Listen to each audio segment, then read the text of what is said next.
Jessa Ellery, I swear, if you don't get your butt in this chair in the next 10 seconds, I'm going to pass out on live TV, Melanie hissed, clutching her stomach from the makeup chair. Jessa dropped the coffee she just bought, eyes widening. You're serious? Mel groaned. I have the flu. I threw up in the supply closet. You're doing the interview. What? No, I'm not the host, I'm just the assistant producer. I book the guests, I don't talk to them. You know the notes better than I do, Melanie said, shoving a folder into Jessa's hands with a trembling grip. And it's not even a live segment. Just pre-recorded. You'll be fine. Smile. Ask the questions. Flirt a little if he's weird. Who is it again? Jessa asked as she flipped through the cards. Melanie let out a weak laugh. Zane Caldwell, CEO of Caldwell Motors. Jessa froze. Her stomach dropped. That? Zane Caldwell?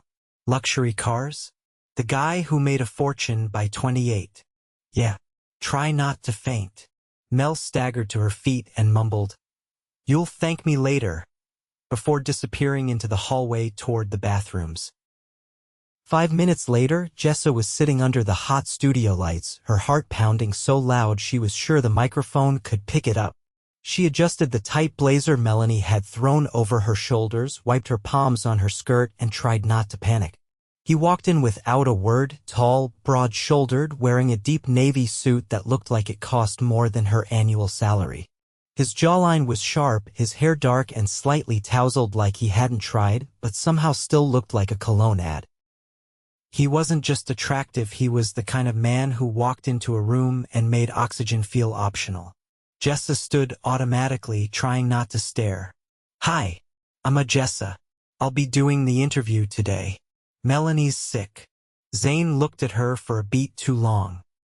His eyes were a striking gray, almost silver under the lights, and there was something unreadable in them as he gave a slow nod. Pleasure to meet you, Jessa. His voice was low, smooth, dangerous. She motioned him to his seat and tried to remember how to breathe. The camera assistant counted them in. 3, 2, 1. Welcome to Morning Spotlight, she said, her voice only cracking slightly. I'm Jessa Ellery, sitting in for Melanie Carr. Today's guest is someone you probably know if you've ever dreamed of driving something fast and expensive. Zane Caldwell, founder and CEO of Caldwell Motors. Dane, thank you for joining us. He gave her a half smile. Thanks for having me, Jessa. The way he said her name made her toes curl in her heels. They ran through the questions: his latest sports car line, his eco-friendly initiative, his vision for the future. He answered with ease, confidence, charm.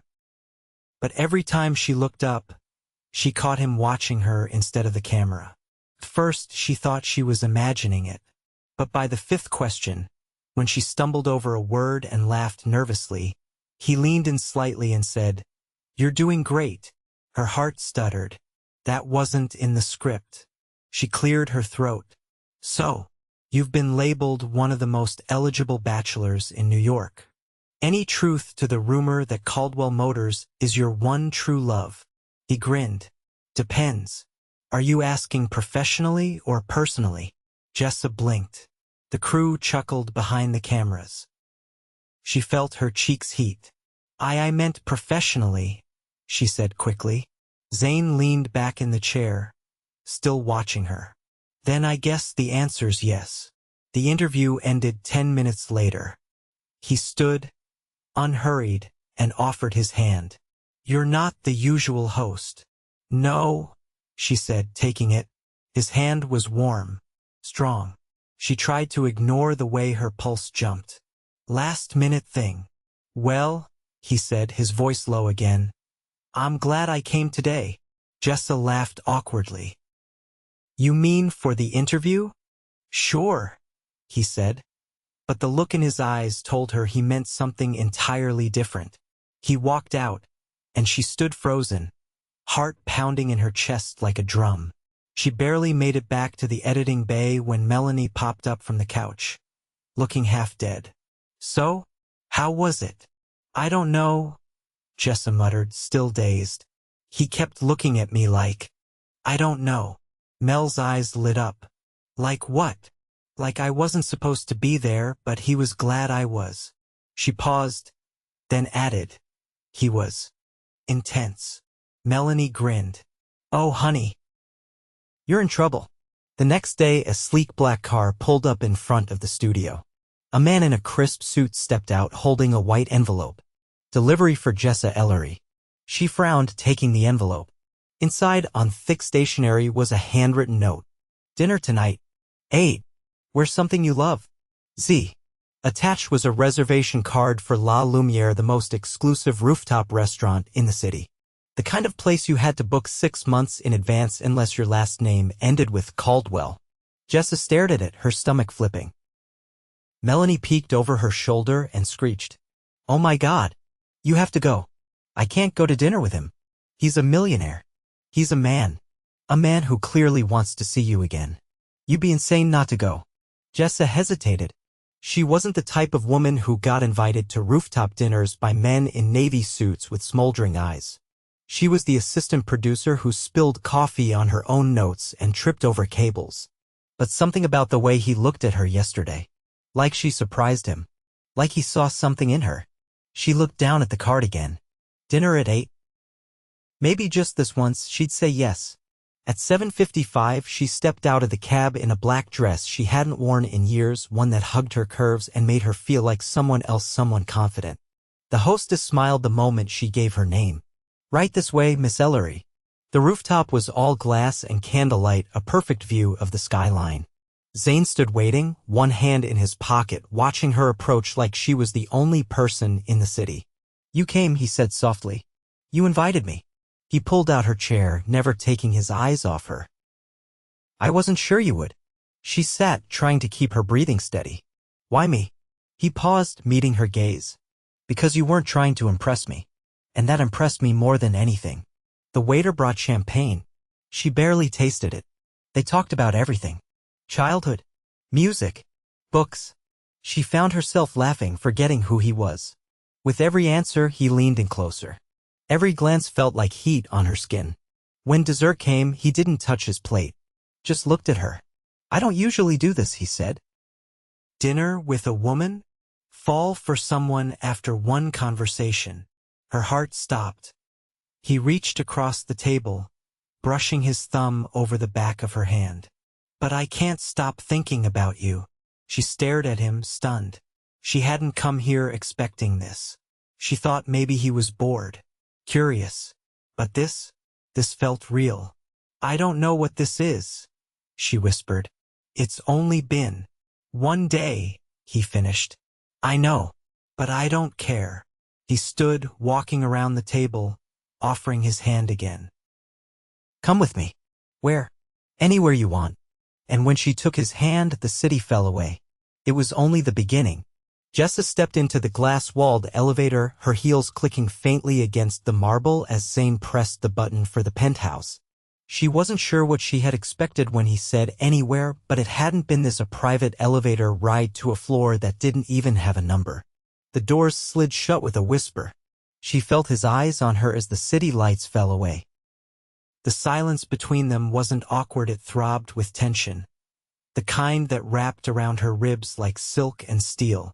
She glanced up at her reflection in the mirrored ceiling. Her lipstick was still intact, her hair still curled from earlier, but her heart was racing like she'd just run up all 40 floors. When the doors opened again, they revealed a space so expansive and elegant it looked like a page torn from an architectural magazine. The walls were sleek slate, the ceilings soared, and the skyline glowed through floor-to-ceiling windows that curved around the entire room. A curved grand piano stood near the edge of the window, looking almost small against the horizon. This is your place?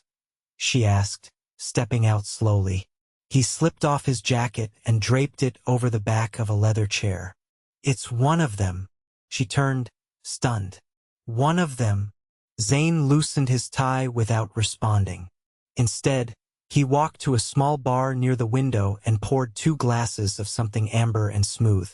I wasn't sure what you'd like, so I guessed, he said, handing her the glass. Jessa held it, not drinking. You live like this all the time? He walked to the window, staring out at the city. It used to feel like an achievement, he said after a moment. Now it just feels quiet. She joined him, her reflection merging with his in the glass. You don't strike me as someone who has much quiet. I don't. Not really. But that's the strange thing about success. People think it fills you up. Most days it just echoes. She looked at him then, really looked. There was something behind the polished exterior, something restless. Not sadness exactly, but the shape of it. She'd seen that look once before on her father's face the day he lost his job and pretended everything was fine. You didn't bring me here to impress me, did you? Zane laughed. A short, surprised sound. No, I didn't think you'd be the type. She set the drink down, untouched. So why am I here? He turned to her, his expression unreadable. Because I wanted to keep talking to you, and I didn't want it to end at dessert. Jessa crossed her arms. You could have picked a coffee shop. Or a walk. He looked amused. I could have. But then I wouldn't have seen the way you looked at the skyline just now. Like it belonged to someone else and you were just visiting. She blinked, thrown. I grew up in Queens, she said slowly. My mom worked 2 jobs and we lived under a leaky ceiling for 6 years. I used to take the subway into Manhattan just to sit in front of buildings like this and imagine what it felt like inside. Zane didn't interrupt. I never thought I'd be standing in one. Much less invited. He stepped closer, his voice quieter now. Maybe you were always meant to be in one. She shook her head. You don't know anything about me. I'm trying to, he said simply. She took a breath, uncertain. This feels crazy. We barely know each other. And she gestured vaguely to the penthouse. This. And you're not impressed, he said, his lips lifting slightly. That's what I like about you. Jessa looked down at her hands. I'm not sure I belong here. He reached out, lifting her chin with 2 fingers. Then I'll build a place where you do. Her breath caught. She pulled back a step, needing space. You don't know what you're saying. Don't I? He asked, watching her carefully. She paced toward the piano, needing something to touch to anchor her. I don't fall easily. I don't trust easily. And I'm not looking for a fantasy. Zane followed slowly. Neither am I. She turned to face him, her guard up now. Then what is this? He didn't answer right away. Instead, he walked to the piano and sat, his fingers brushing the keys.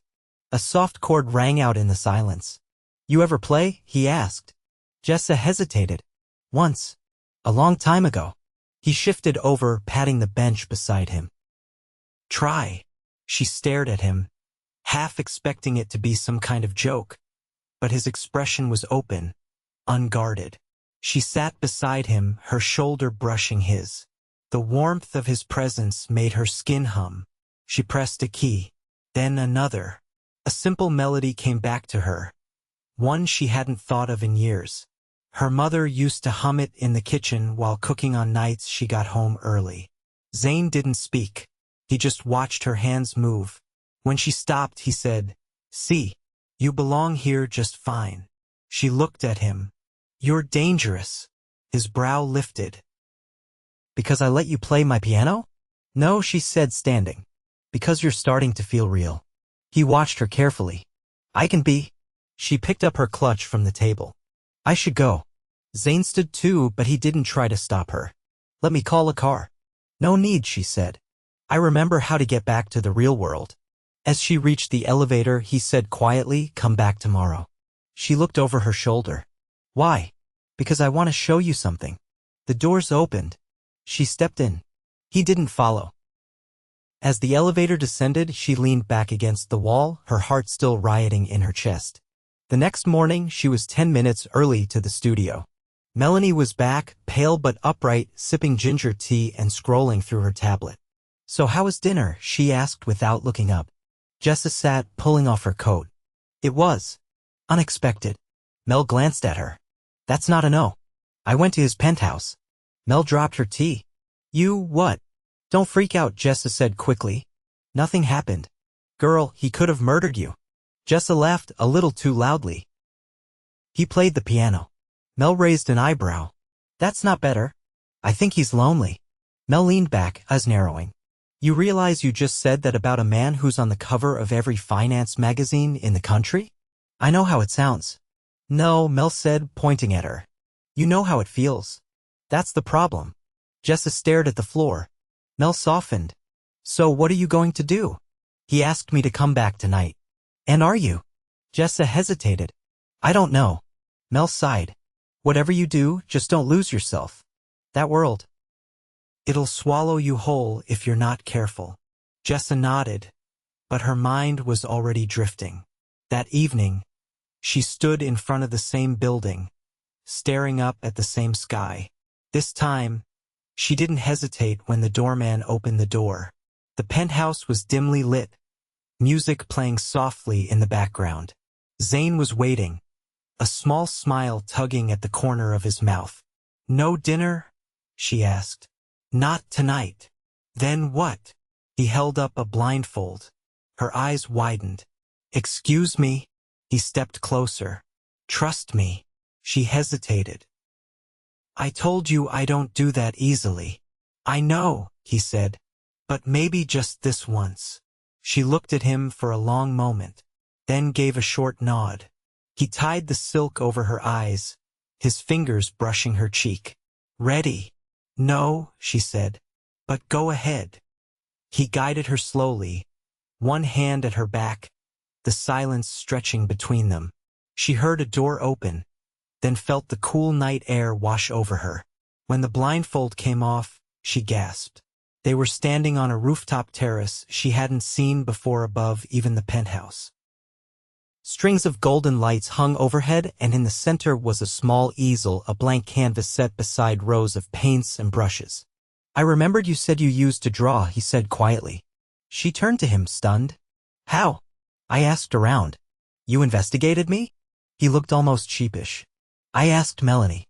Jessa stared at the canvas, her throat tight. You don't have to paint, he said. I just thought. Maybe you left it behind and forgot it mattered. She looked at him then, really looked. And for the first time, she believed him. He wasn't trying to impress her. He was trying to see her. And that terrified her more than anything else. The brush hovered above the canvas, unmoving. Jessa's fingers trembled slightly, not from the cold but from the weight of the moment. The rooftop was silent except for the low wind brushing past the glass railing. She stared at the blank surface in front of her, the array of pristine paints laid out like an invitation from another life.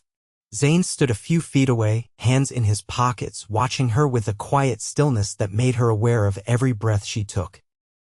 I haven't painted in years, she said finally, her voice thin in the air. I know, he replied, not pushing. I just thought maybe it was time. She dipped the brush into a deep blue, then hesitated again. You're not making this easy. I'm not trying to, he said. I'm trying to make it honest. Jessa turned toward him, brush still in hand. Why are you doing this? No games, no clever answers. Just tell me. He came closer, his steps measured. Because when I saw you on that stage, you looked like you were doing something you didn't want to do, but you did it anyway. That stuck with me. I didn't have a choice, she said. Neither did I, he said. Not when it came to you. She stared at him, unsure how to respond. The air between them felt electric, but heavy too, like it was waiting for something to shift. I don't know how to be part of your world, she said. Zane shook his head. I'm not asking you to be. I'm asking you to let me be part of yours. Jessa laughed softly, but there was no humor in it. My world is chaos. Rent checks and overdrawn cards and half-finished dreams. It's not candlelit rooftops and gestures like this. He stepped beside her now, lowering his voice. Then maybe it's time your world expanded. She swallowed hard, eyes drifting back to the canvas. I don't even know what to paint anymore. Then start with a feeling, he said gently. Not a picture. Jessa dipped the brush again and made the first stroke. It was small, uncertain, but it was there. She didn't look at him as she added a second, then a third. Her chest ached with something unfamiliar, like a door she'd long boarded up had creaked open a sliver.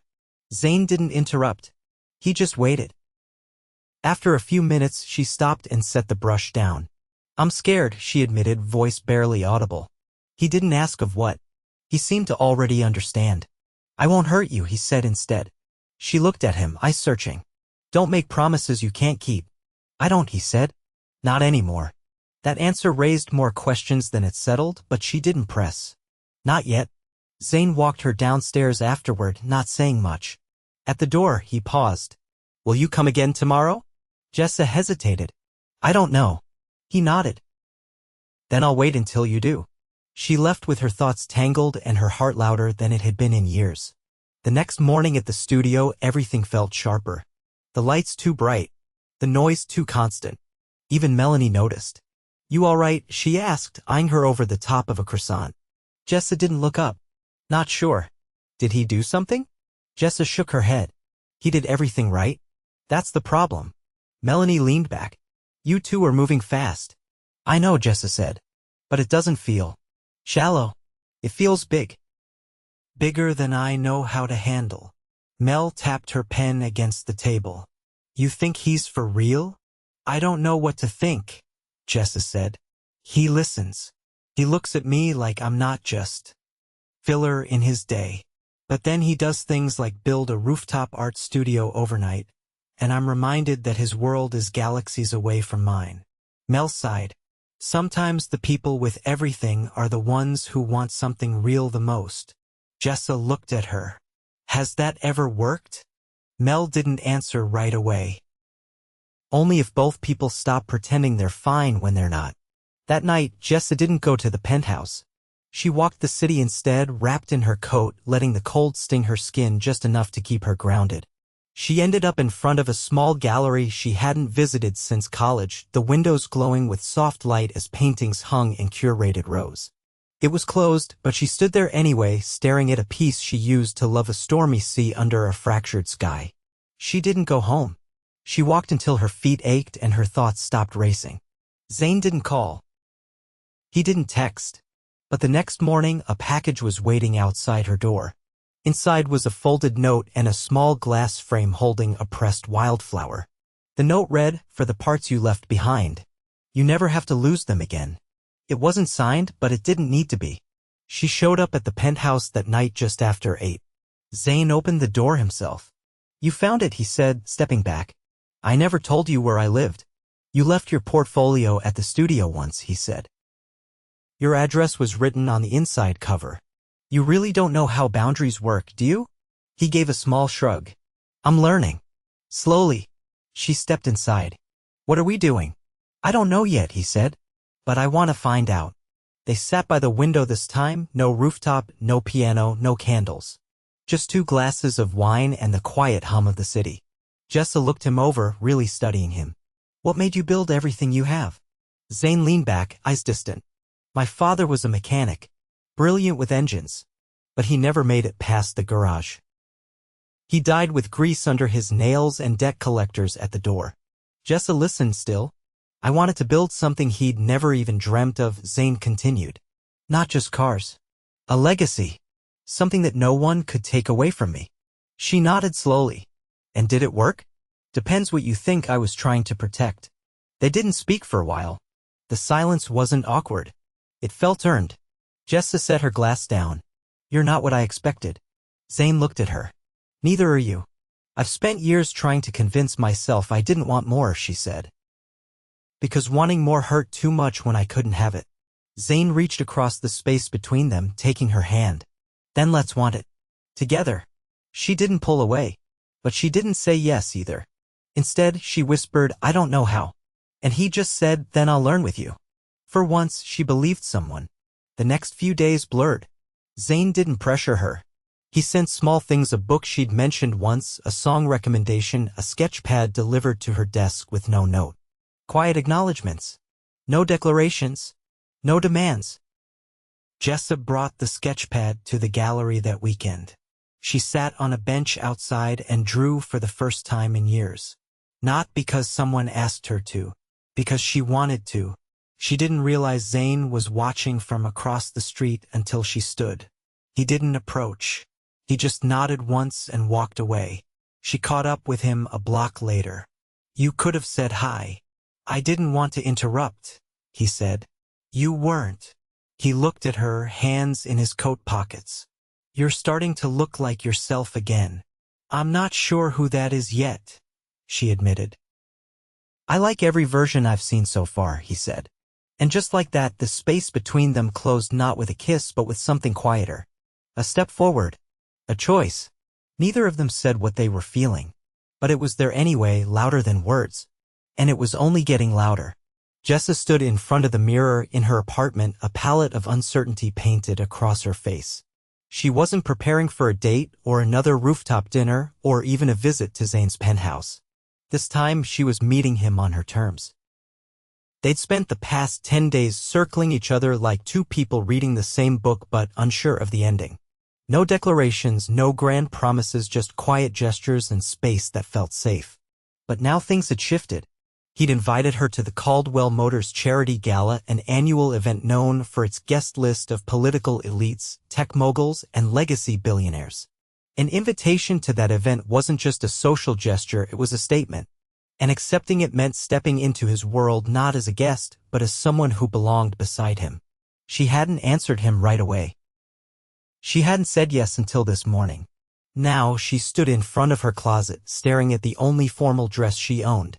It was a deep plum color, simple and elegant, with a neckline that dipped just enough to feel daring without being loud. Melanie had helped her pick it years ago for a wedding they'd both attended, and she hadn't worn it since. There was a knock on her door. She opened it to find a woman holding a garment bag and a shoebox. Delivery for Miss Ellery. Her brows drew together. "I didn't order anything. There's a note inside," the woman said before disappearing down the hallway. Jessa carried the package inside and unzipped the bag. Inside was a gown. Midnight blue with intricate silver beading around the waist, stunning, understated, and clearly custom. The shoebox held matching heels that looked like they belonged in a museum. The note was brief. "Thought you deserved to walk in like you own the room. No pressure, wear whatever makes you feel powerful. I'll be waiting at the entrance. No signature. None needed." She stared between the plum dress and the new one, guilt and awe wrestling in her chest. She didn't want to be a kept woman. But this wasn't about control. It was about belief. He believed she could walk into that ballroom and not just belong but eclipse it. She wore the midnight blue. When she arrived at the hotel, the valet opened her car door before she could even take a breath. Paparazzi lights flashed from across the street, though most of the cameras were angled toward the red carpet where celebrities and executives posed in curated elegance. Zane stood just beyond the entrance, dressed in a tailored black tuxedo, his posture effortlessly regal. When he saw her, he didn't smile with amusement or surprise. He simply looked at her like gravity had shifted. He held out a hand as she approached. "You look like the last thing a man sees before he forgets his own name." She slipped her hand into his. "You dress like you're about to change the stock market with a glance. Only if you're next to me when I do it." Inside, the room was a cascading sea of crystal chandeliers, candlelight, and champagne fountains. The ballroom had been transformed into a winter nightscape, glass trees spiraled with fairy lights, and the walls shimmered with projections of falling snow. Zane guided her through the crowd with quiet confidence, introducing her only when necessary, never once pushing her forward or keeping her behind. She caught pieces of conversations, mergers, philanthropy, art auctions, but she was more focused on the way he watched her navigate it all. Not with ownership, with awe. When they reached the table bearing his company's name, she noticed something. Everyone else had two names on their place cards. Zane's had one. Hers was beside his. He leaned in. "I didn't want you to feel like a plus one." She touched the edge of her card, the simple Jessa Ellery printed in delicate script. "Thank you." Dinner passed in a blur of toasts and speeches. Zane barely touched his wine. His hand rested lightly on the back of her chair, not possessively, but like an anchor. She wasn't sure when she'd stopped feeling like a visitor in this world. After dessert, he turned to her. "Come with me." She stood without question, following him through a side hallway and up a private staircase. They emerged onto a small terrace, quiet and empty, overlooking the city. "I used to sneak up here when I was building the company," he said, walking to the edge. "Whenever the pressure got too loud, I came here to remember why I started." Jessa joined him. And why did you? He looked out at the skyline. To prove something. To who, I'm not sure anymore. Maybe to a version of myself that didn't think he'd ever escape that garage. She rested her hands on the railing. And now, Zane turned to her, his voice softer. Now I want to build something that doesn't need to prove anything. Something real. He reached into his pocket and pulled out a small envelope. I wasn't planning to do this tonight. I thought maybe it was too soon. But then I realized the only thing stopping me was fear, and I've spent enough of my life letting fear make my decisions. Jessa stared at the envelope. Her breath caught somewhere between her ribs and her heart. I'm not asking for forever tonight, he said. But I am asking you to come with me. For a week. Anywhere you want. No press. No expectations. Just us. She opened the envelope. Inside were 2 plane tickets, open-ended, destination valid anytime. I want to know you without the noise, he said. I want you to see what we could be away from all this. She looked up at him, her heart thudding in her chest. I don't want to be swept away in something just because it's beautiful, she said. I want to choose it. Fully. With my eyes open. Zane stepped closer. Then choose. We'll go wherever you want. And if, at the end of the week, you decide this isn't what you want, I'll let you go. No questions. No guilt. She searched his face. There was no trace of manipulation. Only hope. Grease, she said. He blinked. What? I've always wanted to see the white cliffs and the blue roofs. The sunrises. The quiet. His smile was slow, reverent. Then that's where we'll go. They left 2 days later. The villa Zane rented sat on the edge of a cliff in Santorini with sprawling terraces and a view that stole breath from lungs. But what stunned Jessa most wasn't the luxury. It was his stillness. He cooked with her in the mornings, barefoot and distracted by burnt toast and jam-stained fingers. They walked the winding streets without security, without schedules. They argued about music, about pineapple on pizza, about which sunset was better. They laughed until they couldn't breathe. They kissed like they'd invented it. And when they finally fell into bed, it wasn't perfect. It was clumsy and hungry and real, and it unraveled something inside her that she hadn't known was knotted. On the last night, they stood at the edge of the terrace, the stars scattered across the sea. Zane took her hand. I know we said no promises. But I need to say something. She turned to him, her heartbeat steady now, not frantic. I want to build a life with you, he said. Not a fantasy. Not a headline. A life. One where you're not visiting my world, you're building it with me. She didn't answer right away. She pulled something from her pocket, a small, folded sketch. The one she'd done outside the gallery. A single figure standing beneath a fractured sky, holding a brush instead of an umbrella. I drew this the night you saw me, she said. I didn't know what it meant then. But now I do. She handed it to him. It means I'm not afraid anymore. Zane unfolded the paper carefully. Does that mean yes? Jessa smiled, her eyes shining. It means I'm already yours. He didn't say anything. He just kissed her, long and deep and certain. And when they returned to New York, hand in hand, she didn't feel like she was stepping into someone else's world. She felt like she was finally home. The sun hung low over the Hudson as Zane walked into the Caldwell Motors glass tower, his expression unreadable, hands tucked in the pockets of his slate gray coat. It was his first day back in the office since Santorini, and the moment he stepped into the marble foyer, the world began pressing in again: emails, investor meetings, board expectations. But none of it hit quite the same, because she wasn't just in his thoughts anymore. She was in his life. Jessa stood in front of the elevator bank on the 64th floor, looking distinctly out of place and completely unbothered. Her black trousers and soft white blouse were effortlessly elegant, but it was her eyes that stopped him, aware, steady, and certain. You're early, he said as he joined her. I figured you'd need backup, she said, pressing the elevator button. Your assistant told me the board's been circling like hawks. They think I went soft, he said, disappearing for a week, coming back with a different focus. Did you? He met her gaze.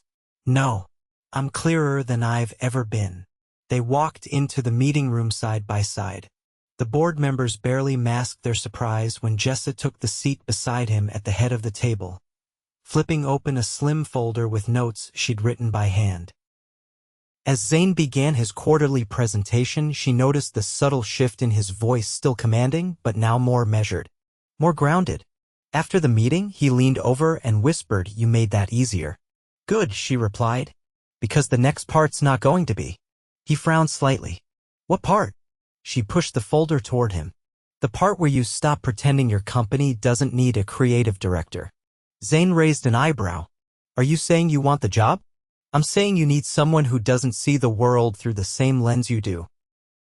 Someone who challenges your instincts, not just echoes them." He stared at her, then opened the folder.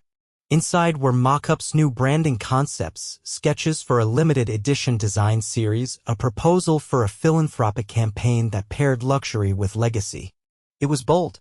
It was unfiltered. It was brilliant. "You did all this in 3 days?" he asked. "I did it on the plane back," she said. "I couldn't sleep." Zane closed the folder. "We'd fight. Constantly," she agreed.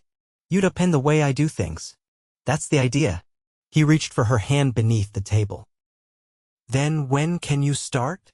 Later that week, Caldwell Motors announced a new division focused on design innovation and community engagement, with Jessa Ellery at its helm.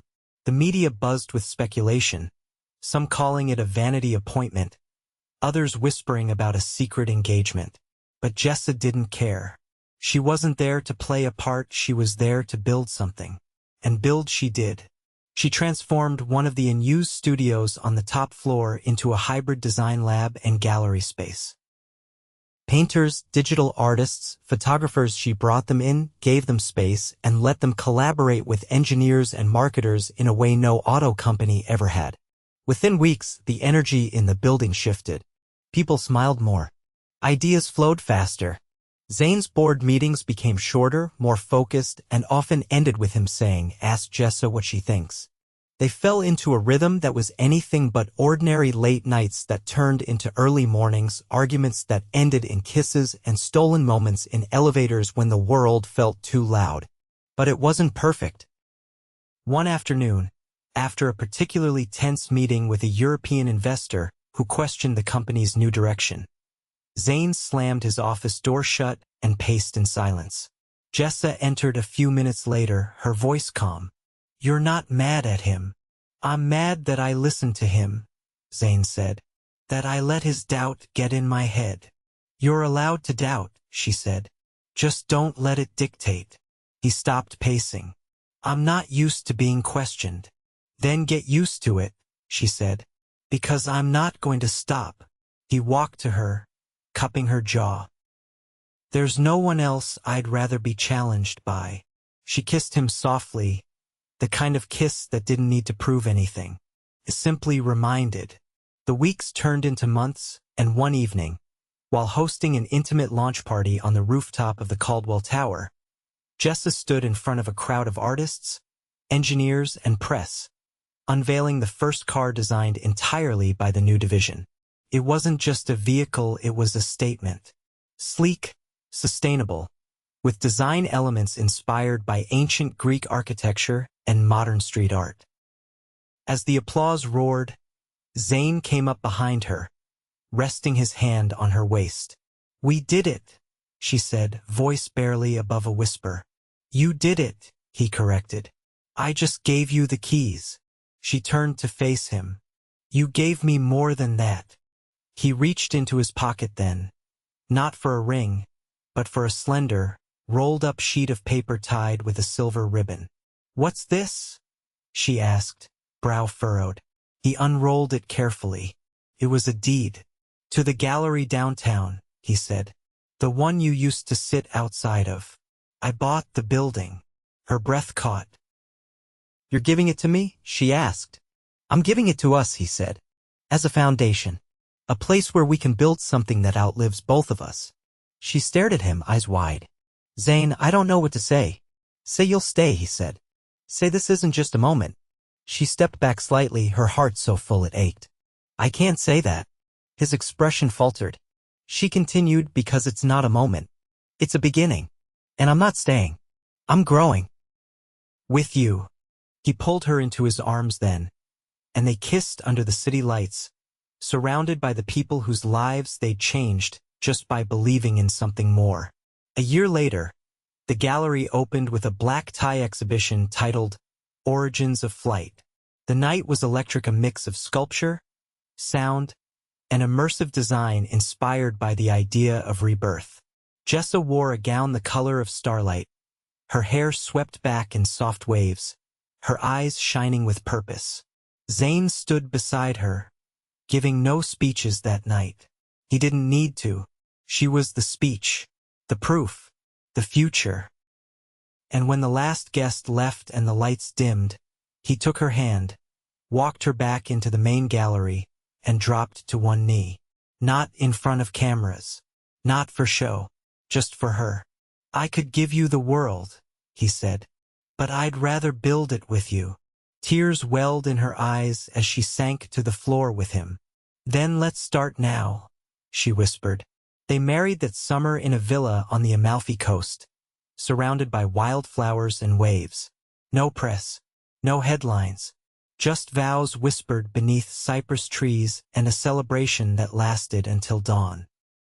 And in the years that followed, they built it all, not just a company or a gallery, but a life layered with laughter, challenges, and late-night dance parties in their kitchen. People still whispered about them, the assistant producer who stole a billionaire's heart. But they were wrong.